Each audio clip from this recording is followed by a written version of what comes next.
네, 계속해서 종목 진단 신청해 주시고요. 첫 번째는 저희 전화 상담부터 받아보도록 하겠습니다. 시청자님 안녕하세요. 네, 안녕하십니까. 예, 어떤 종목 궁금하세요? 예, 현대 로템이고요. 네. 35,000원에 50%입니다. 35,000원이면 고생을 좀 하셨네요. 예, 물 타서 45,000원 된 거예요. 그러면은 비중이 어떻게 되신다고요? 50%입니다. 그래서 한 번 또 추가 매수를 하셔서 물타기를 하셔가지고 비중이 늘어난 상태, 평균 매수 단가가 35,000원이시고요. 맞으시죠? 예, 맞습니다. 어떤 점이 가장 궁금하세요? 다른 방산주는 제가 가는데 제 건 다 못 가고 있고 해가지고 이거 얼만큼 기다려야 지금 본전이라도 좀 올까 네. 고민하고 있습니다. 손절을 해야 되나. 시간적 여유는 좀 있으세요? 여유가 많이 없긴 한데 네. 이자 내면서 버티고 있습니다. 시청자님 그러면 앞서서 한 3만 원 근처 왔을 때도 안 파셨는데 마음속의 목표가가 3만 원 그 위쪽이세요? 예, 목표가는 33,000원입니다. 그 정도 보시고 알겠습니다. 저희가 이 가격까지 그리고 넘어서 원금 회복 부분까지도 가능할지 비중이 많으시니까 또 엑시트 전략에 여러 가지 방법이 있을 것 같아요. 짚어볼게요. 잠시만요. 네. 예, 현대 로템입니다. 35,000원이 평균 매수 단가입니다. 그리고 비중이 50%로 꽤 많은 편이시죠. 다른 방산주 대비 이 종목은 왜 이렇게 안 갈까요? 해주셨는데 그리고 마음속의 목표 주가는 한 33,000원 원금 회복 가능성 있는지 이렇게 해서 질문을 남겨주셨습니다. 차트만 놓고 보더라도 다른 종목 우상향 여전히 이어지는 종목 많은데 현대 로템 영 부진하죠. 지문상 차장님 이 종목 왜 이런 건가요? 그러니까 사실 국내 방산 회사들을 약간의 열거로 말씀을 드리면 지금 제일 주가가 좋은 애들은 NIG 넥스원이 제일 탑픽이라고 말씀을 드릴 수밖에 없고요.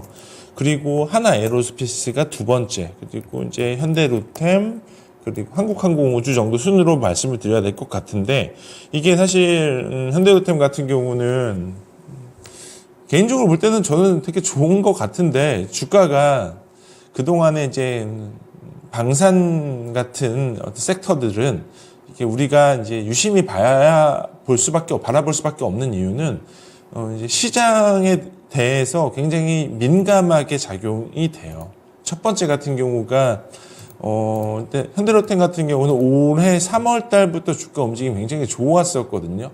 3, 4, 5, 6, 7 로 시작을 되면서 2만 원대 했던 주가가 거의 2배 정도 났었습니다. 그래서 4만 원대까지 주가가 올라갔고, 그리고 그동안에 이제 뭐 이런저런 내용이 나오면서 주가가 살짝 쭉 밀렸죠. 쭉 밀리면서 2만 원 뭐 중반대까지 밀려가면서 주가는 한 2만 3천 원대까지 밀렸습니다. 근데 내용적인 측면에서 이제 우리가 한번 따져보자면 사실 악재는 없어요. 근데 이제 최근 들어서 뭐 시청자분께서 다 아시겠지만 폴란드가 이제 정권이 바뀌면서 뭐 정권에서 우리나라랑 계약했었던 G2G 간의 어떤 물량에 대해서 제대로 이행을 할 거냐 하지 않을 거냐 이런 내용이 있겠지만 이게 만약에 이행을 하지 않을 경우는 사실상 외교적인 문제로 작용이 될 수밖에 없기 때문에 이게 사실 정치적인 이슈로 넘어가자면 이거는 저 역시도 예상하기는 힘들다라고 말씀을 드리겠지만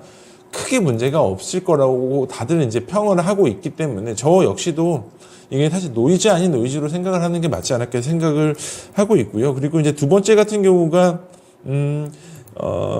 지금 현대로템 같은 경우가 K2 전차를 이제 생산을 하고 있는데 지금 노르웨이 같은 경우가 독일의 이제 레오파르트랑 K2 전차랑 좀 비교를 했지만 결국 K2 전차가 이제 낙점되지는 못했어요. 근데 그럼에도 불구하고 우리나라가 지금 여기서 이점에서 바라봐야 할 거는 그동안의 글로벌 경기 시장에서 볼 때 우리나라가 사실은 가성비는 있지만 이게 어떤 성능 면에서 좀 입증이 힘들었다라고 보게 되면은 지금 구간에서는 성능도 오케이고 입증도 시장에서 좀 인정받을 수 있을 만한 상태까지 올라왔다라고 보여지고 있기 때문에 아직 폴란드 2차 계약까지는 820대가 남아있는 상태입니다. 근데 저는 폴란드 2차 계약도 충분히 올라올 수 있을 거라고 보여지고 있어요. 이게 왜 가장 큰 이유는 글로벌 국방비 증액을 보면은 미국이 내년도 국방비 증액을 한 두 자릿수대로 유지를 하고 있고 우리나라 같은 경우가 구조거든요. 전년 대비해서 한 대략 4.5% 정도 증액을 하고 있어요. 국내 뭐 국방 백서를 보더라도 매년 국방비는 좀 증산을 할 수밖에 없는 상황까지 올라오고 있기 때문에 아마 주가가 단기간 올라오려면 국가 간의 전쟁 노이즈가 좀 나와줘야지 주가의 퍼포먼스가 좋아질 가능성이 높아 보이고요. 당장은 방산 업체들 같은 경우가 물론 수주가 나쁘지는 않아요. 그리고 뭐 연간 수주로 보더라도 지금 글로벌 피어 기준으로 볼 때 올해 실적 기준으로 현대로템은 한 16배 정도밖에 안 되거든요. 그렇기 때문에 뭐 밸류에이션이 비싸다라고 말씀을 드릴 수 있는 상태도 아닌 거고 글로벌 피어 기준으로 보더라도 약간 저평가 받고 있는 구간인 건 맞기 때문에 지금 입장에서는 단기 반등은 약간의 시간은 좀 필요할 수 있을 것 같습니다. 왜냐면 당장 제가 말씀드리지만 방산업체들 같은 경우는 노이즈에 좀 약간 예민해요. 이게 긍정적인 노이즈로 보게 되면은 주가가 팍팍 튀어서 올라갈 수 있지만 지금 당장은 뭐 뉴스를 보더라도 약간의 소강 상태의 분위기이기 때문에 당장은 이런 종목들 같은 경우는 추가 계약이 있지 않은 이상은 당장은 좀 반등을 보이긴 좀 어려울 수 있다라고 말씀을 드리고 싶고 다만 6개월 목표 주가 기준으로 말씀을 드리자면 멀티플 기준으로 한 타겟 멀티플 20배 정도 적용을 해서 말씀을 드리면 가격은 한 35,000원 이상을 볼 수 있을 거라고 보여지고 있기 때문에 지금 현재 목표 주가는 한 35,000원 정도 제시를 해드릴 수 있을 것 같고요. 그리고 이게 비중이 50%라고 하더라도 종목에 대한 컨빅션이 좀 일부 있으시면 추가 매수는 해보셔도 될 걸로 저는 보여지고 있습니다. 그래서 가격은 25,000원 부근에서는 추가 매수 한번 해보셔도 될 거다라고 말씀을 드리고 싶고 손절 라인은 좀 넓게 잡아드려서 22,000원 제시해드리도록 하겠습니다. 네, 알겠습니다.